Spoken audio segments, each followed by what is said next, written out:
जय जिनेंद्र बंधुओं, हमारे चैनल पर आपका एक बार फिर से बहुत बहुत स्वागत है। दोस्तों, आज की कहानी का शीर्षक है पसीने की कमाई। एक त्यागी महात्मा थे।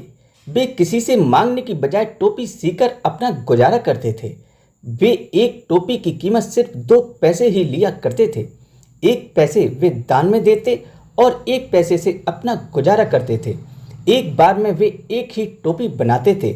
जब वह बिक जाती उसके बाद ही दूसरी टोपी बनाते थे। बाकी समय में भजन किया करते थे। उनका एक धनी शिष्य था। एक बार किसी कार्य की कुछ रकम बच गई थी। उन्होंने महात्मा जी से पूछा, भगवान, इसे मैं किसको दान करूं? महात्मा जी ने कहा, जिसे आप योग्य समझें उसे ही दान कर दो। रास्ते में शिष्य ने एक अंधे भिखारी को देखा और उसे योग्य समझकर दान दे दिया। दूसरे दिन उसने देखा कि अंधा भिखारी दूसरे अंधे भिखारी से कह रहा था, कल रात एक आदमी ने मुझे सोने की मोहर दी। मैंने उससे खूब शराब पी। शिष्य को यह सुनकर बहुत दुख हुआ। उसने महात्मा जी के पास आकर सारा हाल सुनाया।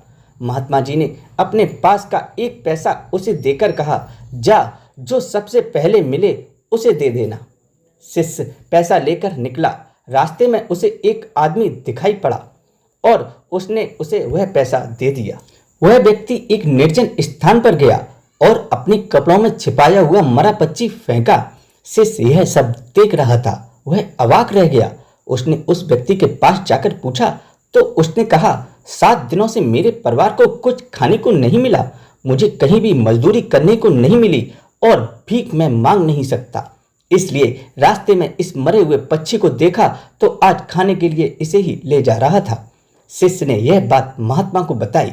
महात्मा ने कहा, जो धन तुम्हारे पास था जरूर वह किसी ने अन्यायपूर्वक कमाया होगा, इसलिए उससे शराब खरीदी गई और मैंने जो पैसा दिया था वह मेरी मेहनत का था, इसलिए उसने एक परिवार को निषिद्ध आहार खाने से बचा लिया। दोस्तों, ऐसी कहानी को सुनने के लिए मेरे चैनल को सब्सक्राइब जरूर करिएगा। धन्यवाद।